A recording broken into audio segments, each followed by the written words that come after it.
Good morning. Good morning, good morning, good morning. These are new. Good morning, good morning. Shabbat Shalom. Happy Labor Day. Yeah? Does anybody do labor anymore? So, happy Labor Day. Welcome back. Yeah? God. Welcome back. Shabbat Shalom. I think this is the beginning of our third year doing this. Is that right? I count 3 or 4. I'm not sure. I lose count. So we've been through the Torah 3 times already. We're getting pretty good at this, right? So we should say a bracha because it's the beginning of a new year. Baruch atah Adonai, Eloheinu melech haolam, asher kiddushanu mitzvotav etzivanu la'asok b'divrei Torah. Baruch atah Adonai, Eloheinu melech haolam, shechianu v'kiyamanu v'giyanu lazman. Amen. So welcome back. It's nice to see everyone. Shabbat Shalom. This was always my favorite Shabbat. I'll tell you why. Some of you have been around a while. You'll understand this. Rabbi Showeis, my dear teacher of blessed memory, used to take the whole summer off. Didn't matter what happened. He would be home the whole summer. He didn't go anywhere. He would sit and learn all summer. He'd write, read, make notes. And this was the Shabbos he came back. And he'd had 8 weeks to think about the world and God. And he had so much to say. So this was the Shabbos of Labor Day weekend. You always packed a thermos of coffee and a sandwich for VBS because he would do a Torah discussion that would last until about 1 o'clock in the afternoon because he just had so much to say. And it didn't matter what the Torah portion was because whatever it was, he was coming to say what he was coming to say. And it was just wonderful. And it was just the most wonderful Shabbat because he was just so full of stuff. And I'd sit next to him and he was antsy, like he wanted to get up. Like I said, Harold, let him finish, let the bar mitzvah kid finish the aliyah.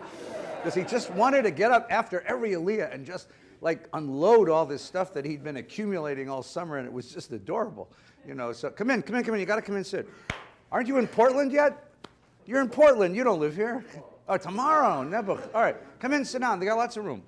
Got lots of warm Jews to sit next to. Everybody's a warm Jew today. Yeah. Anyway, so this is a good Shabbos. It's nice to be back. On the other hand, I have a great habit over the summer. I loaf. That's what I do. It's a great saying in the Talmud, it's better to have loafed and lost than never to have loafed at all. So I believe in loafing. I've loafed. The important story of the summer, of course, is that Daenerys Targaryen and Jon Snow have finally discovered they love each other. Now, if you didn't understand that sentence, you're not part of the culture. I don't care. Right? What? Oh, Nebuch. Oy. Nebuch. Everyone who sleeps with everybody in that show is really, it's like Valley Beth Shalom, you know. So the first thing you learn when you're a rabbi here is you don't insult anybody because everybody's somebody's cousin. So anyway, welcome back. It's good to have everybody back. Shabbat Shalom. This morning after our Torah study, and we're commencing now for the whole year, so we'll be together every Shabbos morning at 9 o'clock. And this morning there's a lovely bar mitzvah in the main sanctuary. Benji Meppen, who's a wonderful kid. Really wonderful. He davened last Shabbos. I mean, the kid just right through the service. Wonderful kid having his bar mitzvah. And then there's a terrific kugel for lunch today. No. What happened was really sweet. It's really sweet. The woman who does our normal cooking, unfortunately, is ill. And she's in hospital. And we'll say prayers for her this morning. So one of the other women took over. And we are training a generation of beautiful Latino women to cook Jewish. So this lady made a kugel like my bubby could only dream about, you know? It's like, bubby, there's this beautiful, and anyway, so it's a gorgeous kugel this morning. It's worth staying just for the kugel. I'm telling you, this is something. So there's lunch, and then there's Torah study after lunch, the Torah Parsha discussion, for those who'd like to stay for the Parsha discussion. So it's good to have everybody back. And then, let's see, this week, all the schools are open. Lunch and Learn on Wednesday and Thursday for those of you in those groups. And a week from Saturday, this next Friday night, is the community dinner. We'll have a service beginning at 6, welcome the new officers of the synagogue, and then afterwards there's a lovely dinner that we just to begin the year together, which is a nice thing to do. If you'd like to come, just call the shul, put in a reservation. And then a week from Saturday night is already Slichos, right? So Slichot is that wonderful Saturday night ritual. You're going to see a new set of videos coming out. These are only going to come out once a week, not once every day like the Ayeko ones. This one's called Makor, which means the source. And they're about going inward. And so we're going to spend an evening on Slichot night talking about going inward.